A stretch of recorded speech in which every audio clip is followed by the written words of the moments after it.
Good morning, everybody. I'm Bill Russell, President of Lake Norman Chamber of Commerce, and this is the Focus Friday. We have Senator Mike Lee on today, and Senator Lee's going to be called into a caucus a little bit later. So we're going to get this started a little bit earlier and ended a little bit earlier. And I'm going to turn it over to you, Jeff, our Public Policy Chair for 2022. All right, thanks, Bill. Thanks, everyone, for joining us this morning, especially Senator. I know you've got a special caucus that you've been called to this morning, and appreciate you taking time out of what's going to be a very busy day. I'd give all the accolades and stuff and talk about your awards, but that would take our half hour up. So we're just going to kind of jump into this, mainly so people understand you are the chair of the Education Committee. So our conversation is going to center around all things education, since you're the man, as they say. So Senator, maybe if you could tell us a little bit and start off with what you see some of the priorities, if there are any particular things in the short session or long session that the committee plans to address. Yeah, I mean, one of the things that we've been battling and will continue to battle is learning loss. I mean, the pandemic has shown us in ways that we couldn't fathom some of the concerns and issues that we have in the areas of learning loss. Not just from those resulting from the pandemic, but from issues that we had all along that seemed to be exacerbated by the pandemic and really highlighted some of those things. So that's something that we've been working on. We will continue to work on now and into the future. And I'm afraid that we're going to see issues percolate as we go through time. My wife and I have 4 children, aged from middle school to college. And we've seen it personally, and we've had a lot of advantages that some folks don't have. So we've seen it in our own kids, and that's something we as a state, not just the General Assembly, but everything from DPI, the state school board, all the way down to individual schools are going to be dealing with for quite some time to come, as well as workforce. Is there specific programmatic things or operational things that the legislature and or DPI, the Department of Public Instruction under Catherine Truitt's leadership, that they're looking to specifically do to address learning loss, or what's that role that elected officials can play in impacting that? Yeah, I mean, it's a combination of things, and it's a collaboration. So I'll say there's kind of 3 areas right now. You had obviously federal funding coming into the locals, into the state, funneling down through DPI. The bulk of that $3.8 or $4 billion went straight down to school districts. And so if you take a county like Robinson County, there was a direct injection of $100 million from the state government. And so that local jurisdiction is going to take those funds, which is obviously a substantial sum, and find ways to utilize it in a way to kind of narrowly tailor, hopefully for their particular county, ways to address learning loss. On a state level, there are a variety of different programmatic things that we can do and that are being done. And so in last year's budget, there was, I think, almost $400 million that was appropriated down through DPI to really address pandemic-related issues through a variety of different programs. Different parts of our state are dramatically different. Hanover County is different than Duplin County, Cherokee County. And so hopefully the locals are preparing and utilizing those federal funds in a way that it helps them address a little bit more, tailored focused areas. And then through the General Assembly, DPI, and the state board, we can have broader policies. There was one large chunk that wasn't, resulting necessarily from the pandemic, but something that we've dealt with for quite some time. We dealt with it when you were here, Jeff, in the General Assembly, and that's really, achieving literacy, reading by grade 3. And so something that we spent a great deal of time on was addressing how we're teaching our kids how to learn. And whole language learning had been kind of the method for, I don't know how many years. And now we have kind of pivoted to the science of learning and spent an extraordinary amount of money to try and ramp up with professional development our educators so that we can get our kids, reading proficiently by grade 3, because as you guys know, learn to read, then read to learn. So, those are some of the broad brushes of what we're doing. There are some tailored programs, obviously, in different areas. Sure. We could talk about that for a long time. Yeah, a long time. Well, let's stay within the COVID thing real quickly, because just a couple issues related to that folks may be interested in understanding. The first and foremost, if COVID starts trending back up cases, and we're seeing some of that in Mecklenburg, it's just on the fringe. I don't think a lot of people recognize it, but we're getting a bump and it looks like we're on an uptick. What's the General Assembly's thoughts relative, and will they play a role in mask mandates, vaccines, and how we would handle any rise? Or maybe you have any insight how the governor might react? I don't have insights on the governor. You know, I think our perspective is that, kids need to be in school and they need to have the opportunity to have in-person learning. If there's something that's going on in a particular district, that district should have the ability to deal with it within the parameters of what the law allows. But at the end of the day, I think if we haven't learned anything else, we've learned that if kids don't have the opportunity to be in school, we are going to see significant issues play out over a period of years. And that's why we kind of, when we first got into session, we passed a bill to reopen schools, vetoed, went back and worked with the governor so that we could come back with a bill to get schools reopened, kids in classes in a safe way that allowed them to really get back to work. Are there ongoing discussions in the General Assembly between either formal discussions at committee levels and legislation being discussed, or directions and policies, or things just members talking about whether, returning students in person versus are we going to continue options for virtual learning? I think there has been and continues to be a big push to make sure kids have the opportunity to have in-person learning. Having said that, I think that we learned a lot in the pandemic, both good and bad, and how kids can learn through virtual means. It also gave parents a window into classrooms. And so I do think there is clearly a place for virtual learning, personal perspective. But I think the big thrust was to really get kids back in the classroom. And now we're kind of looking at what works best. One of the issues we had with virtual learning is, school districts were kind of shoved into something they weren't prepared for and did not have the opportunity to plan for.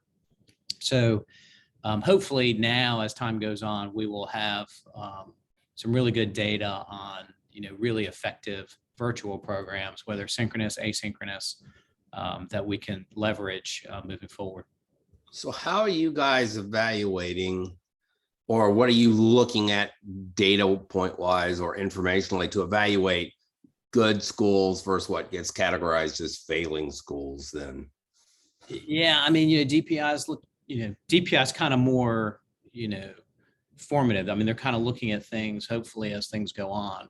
We're always kind of getting things a little later. As you know, we can ask for reports and things like that.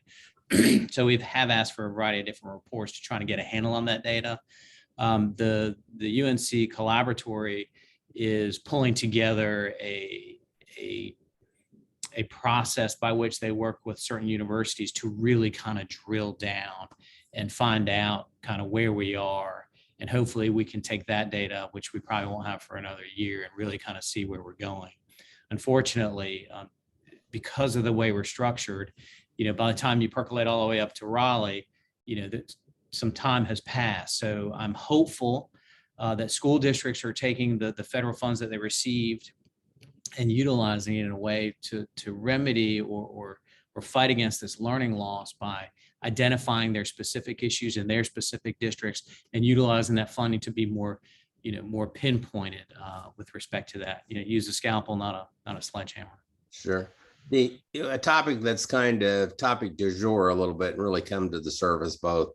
I'm hearing it around the state, and I think we see it in the national news reporting, is the issue of, and I'm curious what either Raleigh's perspective or the education committee that has a point of view, should parents, and if so, what role or should parents have as a voice in determining curriculum and pedagogy in the classroom? Yeah, I think there needs to be transparency. I think parents need to know what's going on with their kids for several reasons. One, parents have a right to know what their children are being taught. Two, if you don't know, you have a very difficult time supporting your child. And three, if you don't know what's going on in the classroom, you can't determine whether what's being taught is really in the best interest of your child in the way that you're bringing your child up. So I think there are two components to this. One is transparency. We got a lot of that in the pandemic. I could hear my son's classes in our kitchen as he was in a Zoom class, knowing what's going on. Two, I think choice. If you don't agree with what's going on in the classroom, to the extent that's kind of a systemic thing in a particular school or district, I think you should have choice. And the only way you can have choice is if funding follows students. And that's something I believe pretty strongly in. We've got, the opportunity scholarships, we've got disability grant, we've got some specialized funding following students. We have some charter school options. And I don't know that we'll be able to drill down on that until we have what I would consider a more transparent funding formula. Right now, we have a resource allocation method, which means, as you hit a certain number of students, you have this bucket of funding that comes through. Okay, you've hit this number, you can have this type of teacher. Rather than talk about resources, I think we need to have per capita funding per student that actually follows the student. It's going to be a much more transparent way to fund education, having a base level and then weights above that, whether it's for exceptional children, AIG, English as a second language, or something like that. So you mentioned choice, charter schools. Any insight into, are we seeing more applications for charter schools? Do we see them performing well? Do you see a trend movement towards that? Is it just kind of level set, holding its own? What's the sense? I haven't looked at the most recent data. I mean, it has been trending up as far as availability of charter school positions, but I think you can look at traditional public school funding as a whole, or not funding, but enrollment as a whole. Take my home district into Hanover County. It's an incredibly fast growing county, has been for the last 15 to 20 years. And yet our traditional public school enrollment has actually been declining as more choice options have opened for whether it's opportunity scholarships to enable kids to go to private school, whether it's charter. We're now seeing a lot of homeschool. We've always had a very healthy, robust homeschool population in North Carolina. The last time I looked at it, homeschoolers outpaced private schoolers in their enrollment numbers. But we're really seeing this shift. There was a shift prior to the pandemic, but post-pandemic, we're seeing even more of a dramatic shift, because as traditional schools shut down and charters and private options were open, you saw enrollment in those areas skyrocket. You saw homeschool groups crop up so that parents could get with other groups of parents and homeschool kids. And you're seeing that kind of carry forward. Yeah, and I don't know if you recall, and you've been here almost, and now you're here longer than me, but when I first went into the legislature, we were like 49th in average teacher pay out of 50 states. We moved it up into the mid 30s. We've constantly, that's been the up and down yin and yang around teacher pay, teacher funding. As a state, which people don't recognize, if you separate county and all the supplemental, we were 11th in the country at state funding, but yet the legislature is always the one people point the finger at. Can you give us just a quick insight on percentage of budget, if there is, or whatever the amount we spend on education, and what you see general trends in the state budget and funding relative to education? Yeah, I mean, I think in the first year of the biennium, we were looking at a 7% increase. So that's about $15.5 billion. In 22-23, we were looking at a 10% increase, which is about $1.5 billion, almost $16 billion education budget, including K-12, community college, and higher ed. Some of the numbers, as far as total system for K-12, which a lot of folks are looking at this K-12 per student number or per pupil expenditure. And a lot of things they don't take into consideration is our dual enrollment program, where you have kids that are in college courses for a couple of years before going to college. That is a significant portion of our community college budget that doesn't get allocated to that per pupil funding. There are a variety of other programs that don't figure into that. From a teacher pay perspective, as you know, when you were here, Jeff, in the Senate, We continually made inroads to increase teacher pay because at the end of the 2008, 9, 10, teacher pay was frozen for I guess it was 4 years, almost 5.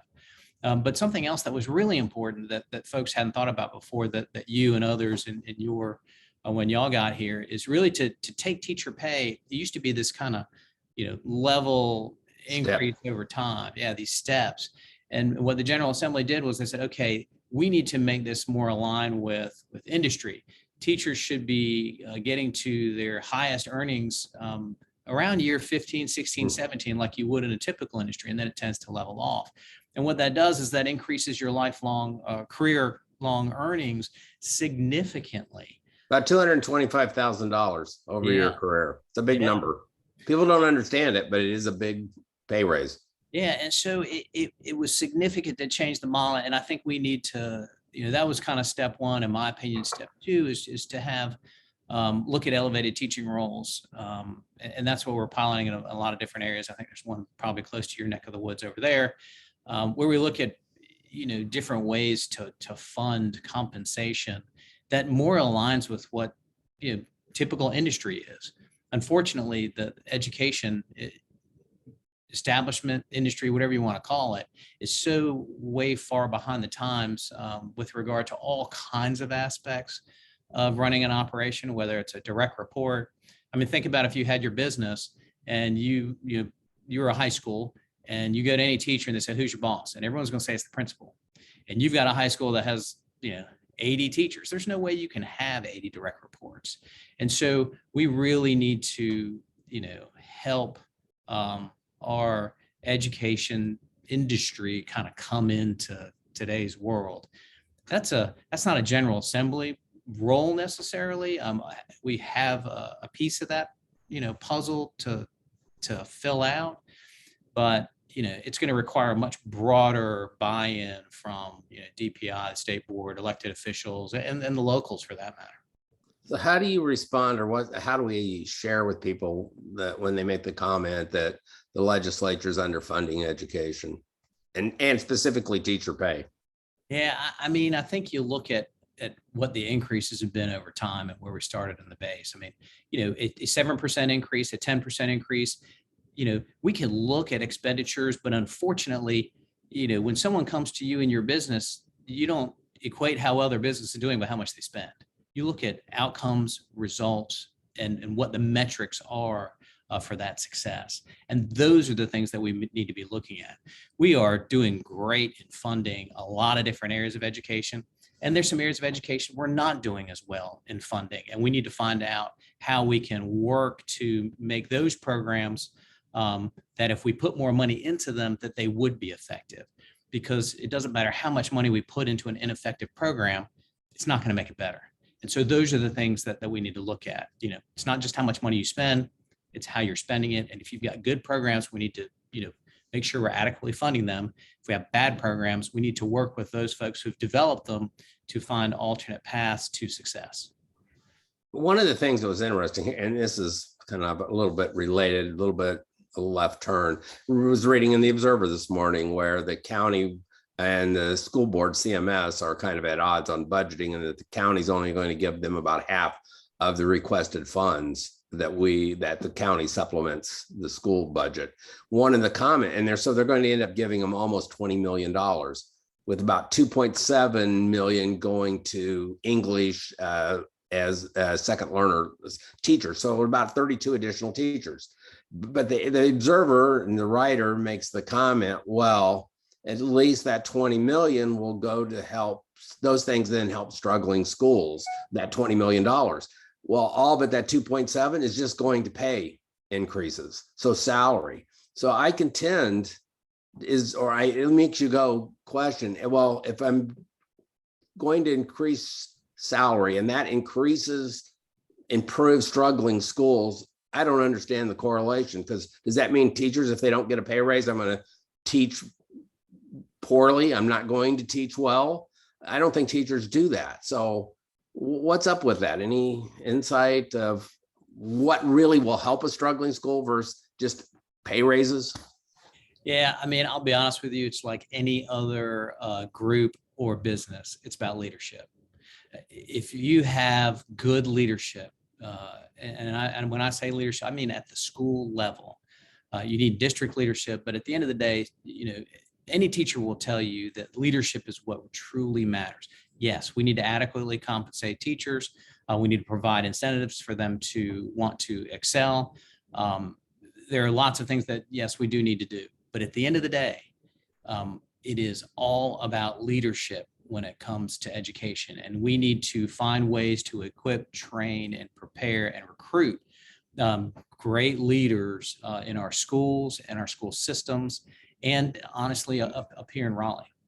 Well, you've got kids in school at varying ages, so this is a little bit on maybe a personal level, but it's kind of, again, another one of the topic du jour, and it's really getting a lot of airtime right now. And it's the issue of teaching sex education in our school system, and kind of centers around the topic, what's age appropriate, teaching, alternative sex and masturbation and homosexual relationships for kindergartners. I've seen some of the textbook. Is the legislature inclined to get in the middle of that debate and discussion? Do you guys stay away from it? How do people define what's age appropriate? How do you get guidance in that kind of issue? I think you'll see the General Assembly weigh in the not too distant future. And I think it really comes down to what I talked about earlier. Parents have the right to know what's going on in their children's classroom. Parents have the right to know if a child goes, if a first grader goes to their teacher and says something about, anything of consequence that is outside the norm of teaching, education, learning. Parents should be informed of those things. And I think you're going to see some of that, come forward in the not too distant future. One of the things the pandemic did for us as parents, and I just speaking as a parent, excuse me, is it gave us that window into exactly what was going on in the classroom. I sat there as my high schooler was in a language arts class, and they were talking about a lot of things other than language arts for about 20 or 30 minutes of the hour and 10 minutes or however long it was. And I thought that was just, one day. And so I took time to listen over a period of days as to what transpired in the classroom. And it was very different than what I had anticipated. And maybe it's appropriate, maybe it's not. But I should have the ability to know those things rather than relying on my child to come home and tell me what he did that day, because those high schoolers, when you ask them what they did, they're like, not much. So that's an important factor. Excuse me. So kind of a related topic, which is getting airtime and much more of an issue, is the whole concept of CRT being taught in schools. Is how does, again, the legislature weigh in or have opinions on how race and racism should be addressed in CRT specifically within our curriculum and pedagogy? We passed a bill in the last session that said you can't compel students to think a particular way. And it was a long bill. And it was in direct response to CRT and other things that were going on in classrooms. Again, parents having a window in the world ended up being able to really see some things that were going on. And what the bill provided, it was a couple pages. It just said you can't force kids to believe a certain way. And then it gave a list of examples as what you can't force them to believe, compel them to believe. And it was actually, it was a very thoughtful bill. It was actually recognized nationally as a model for all states to adopt. Unfortunately, that bill was vetoed, and we did not have the votes to override that veto. But it was a pretty powerful piece of legislation, and said in it or required things in it that you and I, people listening to this, would expect is already required. Those are hopefully things we'll be able to get over the goal line at some point in the not too distant future. But at the end of the day, the legislature cannot reach down and know what's going on in a school or a classroom. So I truly believe there needs to be transparency down to the class level, so that parents have the opportunity to know exactly what's going on in their child's classroom. There are a variety of ways to accomplish that. We're looking at those. We did it during the pandemic. So certainly we can actually prepare to do it in a thoughtful way. The related issue again is, looking at Title IX and Clery and a lot of the federal laws that govern diversity, equity, inclusion in our schools and are appropriate, is the whole concept or dealing with the issue of transgenders, persons competing, transgender women, and specifically competing in girls' sports, high school, college, et cetera. Is that something, and several states have taken up that issue? Is that something North Carolina will address, or you see addressing, or not in our schools? Certainly there are discussions about that. It's hard to fathom that we have to address an issue that puts girls at a safety risk with athletics, with transgender girls that are anatomically boys or men. It's difficult that we actually have to address something like that. You would think that it naturally, the whole reason of having gender related sports is so that you can have fair, adequate, and safe competition. And I think that kind of runs directly against those things. It's not really even speaking as to choices that people have in their own personal lives. It's really talking about fairness to all, and the reason we have gender separated sports to start with. Sure. And yeah, one of the things I've seen proposed is creating a classification for the transgender kids to be able to participate, so they have the ability to compete in a fair and equal environment, which you don't want them to be left out and left behind, right? So it's that inclusion, but they need to be able to compete in like arenas that are fair. So I love that point of view that you express. The other one, last one on the school side, then I'm going to jump to a couple things so they know we're really needing to get you to caucus, is, at least I'm trying to watch the clock for you, which is we're seeing more and more of this all of a sudden, particularly in Charlotte Mecklenburg schools, is the number of firearms that are being brought to school, which is a little bit mind-boggling besides all the shootings. But any issues, do you see a state role in addressing firearms in schools? We have public safety grants that have addressed just all, or school safety grants, excuse me, that have addressed or tried to provide funding so that schools can address a variety of different safety concerns and issues. There's a bill we passed, I think, I can't remember if it's a bill or part of the budget, that talked about threat assessments, some other things to try and get in front of those issues, as opposed to being on the backside of those issues. The last thing you want to do is to be put in a position where you're having to be reactive to all these issues and concerns. So we've provided funding to be more proactive and give schools the tools, plan, and method to be able to hopefully stop something from happening, as opposed to reacting to something that has already happened. Gotcha.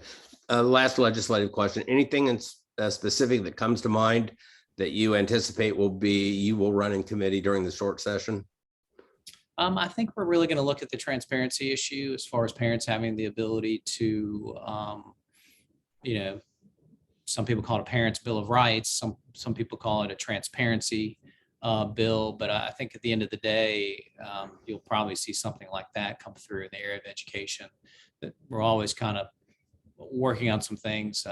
As you know, the short session is really to address, the biennium budget and things we've had in the first year that we may need to tweak in the second year that we thought we were going to be doing.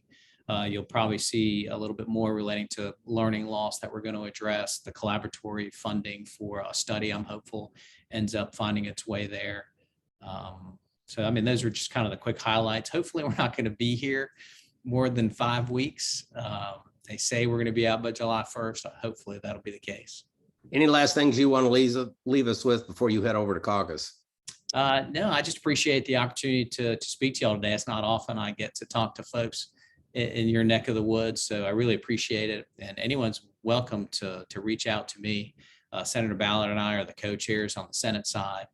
We'd be happy to talk to anyone about any of these issues more in depth or about just about anything else if we haven't talked about it already. Well, Senator Lee, it's a pleasure having you here. It's an honor for all of us. I don't say this lightly, and I say it in all sincerity. You are one of the really brilliant people that serve in the legislature. You are one of a couple people that literally people need to get to know because you are a gubernatorial caliber candidate. It is a role you would do well, and North Carolina would be well served having you in the governor's mansion, without a doubt. So thank you. Well, thank you, but please don't tell my wife that. She might not let me serve in this role anymore. So with that, I'm going to turn it back to Bill. Senator, great having you on. I know you have to run off to caucus, but thank you for joining us today. Fascinating discussion. Thank you. I appreciate it. Y'all take care. Thanks all. Senator, we would not be able to have this program without the generous support of our sponsors. Our presenting sponsor of our Focus Fridays is Novant Health. Today we have Mitchell Baldwin on. Mitchell, can you say something on behalf of Novant? Yes, of course. Thank you all for everything that you do. I don't think it comes as a surprise that, the hospital system all over the United States and, and us in particular too, Novant Health, we've done everything that we possibly can to support every life that comes through our hospital. So our healthcare workers have worked overtime. They've worked really hard to support our community through this. And we're committed to doing everything that we possibly can to continue to support our community, to continue to support anything that comes up that we need to address. We're not necessarily through this whole thing yet, and so we are our nurses, our doctors come in every day and give a big commitment to be able to protect and save lives every single day. And thank you all for the support that you consistently give us so we can do the jobs that we do. Well, it's exciting to have a partnership like Novant Health, and you guys do an amazing job. And thank you to the staff and to the nurses, doctors on the front line. Thank you, Bill. Jeff, we're staying in the Senate next time around. You want to tell us a little bit about our June speaker? Sure. In June, we'll have Senator Danny Britt, who will be joining us, who's the chair of the Judiciary Committee and former starting defensive back for Appalachian State in their championship runs. He's also an attorney, obviously, by background, doing what he does. The interesting fact with Danny, he runs in one of the heaviest Democratic districts in the state and continues to win as a Republican legislator. It's amazing. And then we have Candy Dietemeier, who's the president of CPCC, joining us thereafter. And then we'll have Elizabeth Beiser, who's the secretary of Department of Environmental Quality, one of the cabinet members for Governor Cooper. And then John Marino, who's the president of OMB, is going to join us 1 month. So that's kind of who's coming up down the road. And an exciting program we have at lunchtime today. U.S. Senator Thom Tillis going to be with us, and thank you for arranging that. And I haven't had a chance to share with you our education power luncheon, which will be in November, where we honor our teachers, but specifically recognize one teacher from CMS, our charter schools, our private schools. Rhonda Lennon is going to be our keynote speaker, and Rhonda just made an announcement a couple of weeks ago. Kind of took some people by surprise. She had informed us she was running again, and now it looks like she's not going to be running again. Big loss for us because she's done an outstanding job representing District 1 with Charlotte-Mecklenburg Schools. Indeed, she's been a great asset. I know we have our board chair, David Keith, on the line. David, do you have anything that you would like to say before we actually sign off?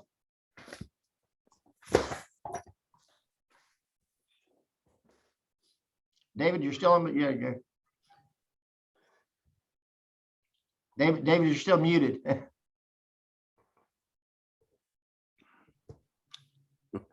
I think David's trying to figure out the technology. We'll hear from David at the legislative power luncheon we have in just a No, I'm sorry. Oh, there Sorry, you Bill, it was my fault. I didn't see the top right corner. I am technology challenged, I will admit.